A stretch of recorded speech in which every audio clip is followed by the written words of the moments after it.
আসসালামু আলাইকুম এভরিওয়ান, কি অবস্থা? সবাই কেমন আছেন?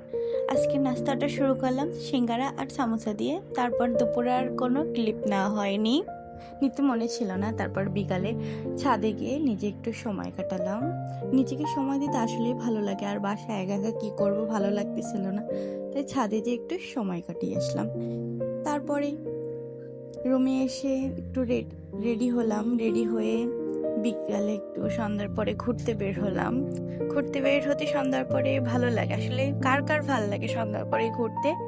আমার সব সময় সন্ধ্যার পরেই বের হওয়া হয়, কারণ আমার হাজবেন্ড সময় পায় না। কার কার হাজবেন্ড বিকালে ঘুরতে নিয়ে যাওয়ার সময় পায় না, রাত্রে বের হওয়া, অবশ্যই কমেন্ট করে জানাবা। তারপরে একটু হালিম খেয়ে নিলাম। আসলে হালিমটা আমার কাছে ভাল লাগেনি, নিজে রান্না করলে অনেক মজা লাগে। কার কার নিজের রান্নাটাই বেশি ভাল লাগে বাইরের থেকে, অবশ্যই কমেন্ট করে জানাবা। হালিমের পরে আমি বেলপুরি খেয়েছিলাম, সেটার ভিডিও ক্লিপ নিতে মনে ছিল না, তাই তোমাদের সাথে শেয়ার করতে পারিনি। বাসায় চলে আসলাম। তো আজকের ভিডিওটা আমার কেমন লাগলো অবশ্যই কমেন্ট করে জানাবা। নেক্সট অন্য কোনো ভিডিওতে দেখা হয়ে যাবে। ততক্ষণ পর্যন্ত সবাই ভালো থাকো, সুস্থ থাকো। আল্লাহ হাফেজ।